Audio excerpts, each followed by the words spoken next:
If you're like me, and judging from my channel analytics thus far, you most likely are, then at some point you may have asked yourself the question, what the fuck is a BTS? Well, that's a bit of a flex on my part, although I can't tell you the difference between BTS and EXO or EXO, I think. I'm not sure. I did definitely know who Big Bang was a few years back. I made a foray into K-pop as a byproduct of being a high school teacher years ago who always had an affinity for nerdy kids. It didn't set my world on fire like it does so many youth today, but you can't watch too much K-pop and not appreciate the sincerity and effort and the just production value that they put into this genre. There's more than a few K-pop songs that are outright bops. If you fuck with dance choreography, then you gotta appreciate what they do. The aesthetics and their videos are dope as fuck. The ladies are cute. The dudes are also cute. It's not my thing, but I definitely understand why it's a thing. But something isn't right here. There's an issue with what's going on with these folks and these kids in this industry. And it's not just that many of them are highly exploited by their managers and record labels. There's something bothering me about K-pop, and I hope to God I don't get targeted by their fans, because low key, I think they're great. And they also throw hands. But this just has to be said, and damn it, I'm gonna say it. This is Feet the Signifier, and this is gonna be a little bit of light work.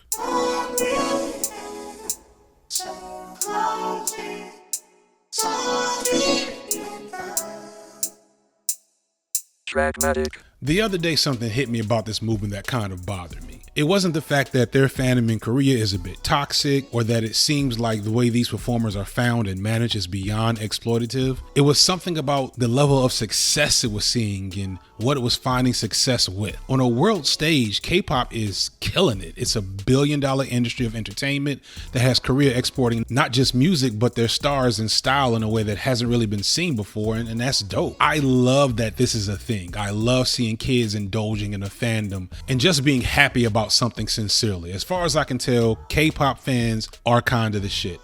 I have and want no beef with K-pop fans, nor is what I'm about to say an indictment on them or the content of what K-pop is. Maybe.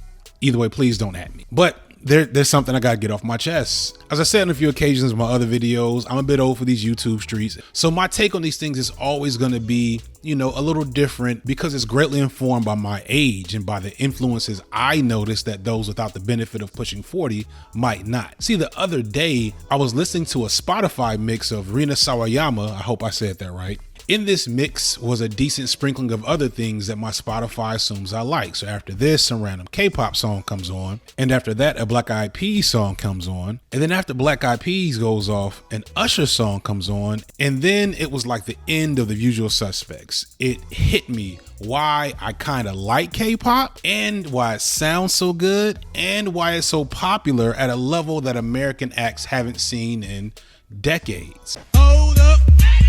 Hold up. Wait a minute. Wait a minute.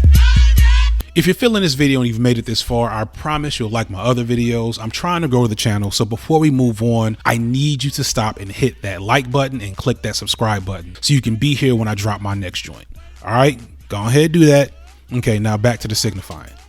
And here's the truth. K-pop is basically R&B, mostly in the era between 2000 and 2010, minus black people. Yep, literally that's it. That's my observation. That I don't know if that is a lot less deep than I thought it was going to be, but I want to dive into that because, well, yes, that's an oversimplification. K-pop is in a completely different language, and there's a cultural dynamic at play that I don't really understand and couldn't pretend to fully comprehend. But what I do know is what the fuck Usher sounds like.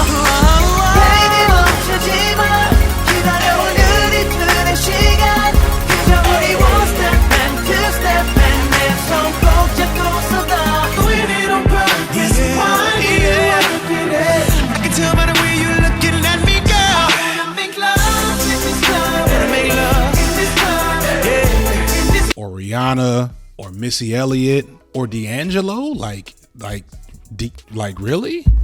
그를 막아보지만 잠에 들지 못해 목이 자꾸 아파와 감싸보려 하지마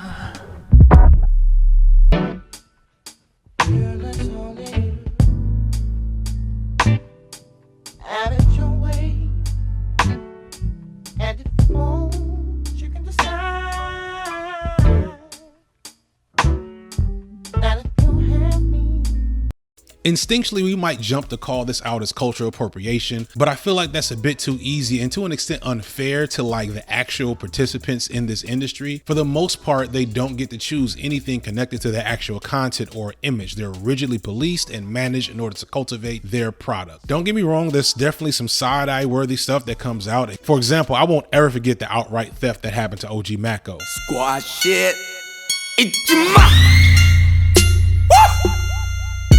On the water squat.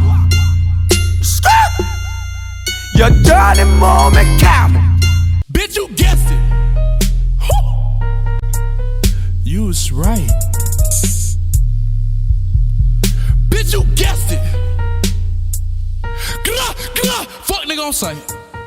But to pull out appropriation is to render invisible the totality of the machine that creates K-pop and to imply intentionality to what is essentially an exploited group. Plus, looking at music with the lens of cultural appropriation is a slippery slope. Implying appropriation clouds the very real reality of artistry and inspiration. Blending genres is what got us Rage Against the Machine, Daft Punk, and of course, the greatest of all time, Lil Wayne's rock album. But with the K-pop folks, it's not just that they sometimes appropriate black Western looks, which to be fair, they don't do a lot. The real thing that gets me is that they actually mimic much of the sound of 2000s era R&B, to the point where there's actually American producers and writers that were prominent with well-known R&B artists over there making money right now. Teddy Riley, of all people, has been there since 2009 making tracks, which is actually kind of dope. I mean, the truth is that R&B doesn't sound like this in America anymore anyway. These days, everything, and I mean literally everything now, is trap. Now, a lot of K-pop is definitely closer to the Backstreet Boys than Blackstreet, but it's still good to hear hooks, bridges, breakdowns, tempo changes, and just a more complex and thought out musical style that hasn't been popular in a while. You know, to be honest, I don't know if anything what I just said is explicitly negative regarding this genre, its performers, and definitely its fans. The corporate puppet masters behind them are definitely fucked up, but that's true for just about any popular entertainment product these days. But here's what is clear to me though. Global anti-blackness is a bitch for real. Because if we keep it a buck, if a black group were to convene and roll out to Korea, Japan, or China with the pure version of the same music and artistry that K-pop has been producing for the last decade or so, it would flop hard. They don't fuck with us like that at all. To be fair, they don't fuck with anybody like that if it ain't them. And not to rain on the parade of a bunch of bright-eyed kids, but the days of uncritically enjoying your faves are long gone. All our faves are trash. Trust me, I know. So as you consume your G-Dragon and your Taeyang and your 21, please remember that they benefit from performing a black art form without the burden of actual blackness. And if you do love you some K-pop, it may be worth your time to wander over to some of the best pop and R&B from between 1999 and 2010 that America had to offer. Just a suggestion. That's all I got for y'all today. This has been Feek the Signifier. Please take a moment to like, share, and subscribe just to let YouTube know that people like what I got to offer. That's all I asked for. That's all I got for today. Peace.